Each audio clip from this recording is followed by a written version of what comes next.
Özün tanımayan, özünə hörmət eləməyən heç bir kimsəyə qardaş da hörmət eləməyəcək, qardaş da onun xətrin hörmətini saxlamayacaq. Biz bir Azərbaycanlı olaraq, Azərbaycanlılar olaraq, Azərbaycan türkü olaraq, təbii ki, biz Səfəvilərin varisiyik, Əfşarların varisiyik, Ağqoyunların varisiyik, Qaraqoyunların varisiyik. Bu bir məna şəkildə belədir.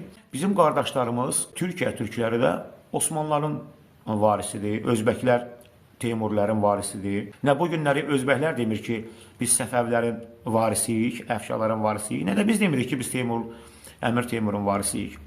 O yandan nə Osmanlılar nə vaxt desə ki, biz Səfəvilərin varisiyik, Ağqoyunların varisiyik, biz də onda deyə bilərik ki, bəli, biz də Osmanlıların varisiyik. Yox, onlar demədikcə, hərə yorğanı öz üzərində çəkdiyində, biz də yorğanımızı öz üzərimizə çəkməliyik. Mən qardaşımla, məsələn, atamın evində, bəli, biz atamın oğluyuq. Amma biz ayrılmışıq. Bu günləri mənim öz evim var. Özüm üçün bir yuva qurmuşam. Qardaşım da gedib özü üçün bir yuva qurub. Hər iki halda biz qardaşıq. Bizim qanımız, canımız birdir. Amma bizim hərəmizin öz evi var da. Mən öz işıq pulumu ödəyirəm, mən öz qaz pulumu ödəyirəm. O da öz qaz pulusunu ödəyir, işıq pulusunu ödəyir və öz ailəsini dolandırır. Onun da evlatları var, onun da ailəsi var, mənim də evladım var, mənim də ailəm var.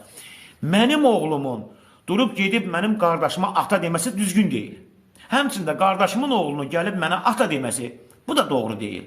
Elə hər kəsənin evladı özünə ata desə, bu daha gözəl olar, daha əla olar. Bilək ki, bir-birimizə qohumuq. O mənim qardaşım oğludur. Da o mənim oğlum deyil axı.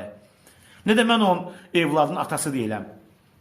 Yəni, Osmanlı ilə biz beləyik. Yəni, bir atanın oğlu ola bilərik. Amma bizim hərəmizin öz evimiz var, öz ailəmiz və öz evladlarımız var. Təbii ki, əmi sayılıram da, ata sayılmıram ki. Teymurlar bizim qardaşımızdır. Qardaşımızdır.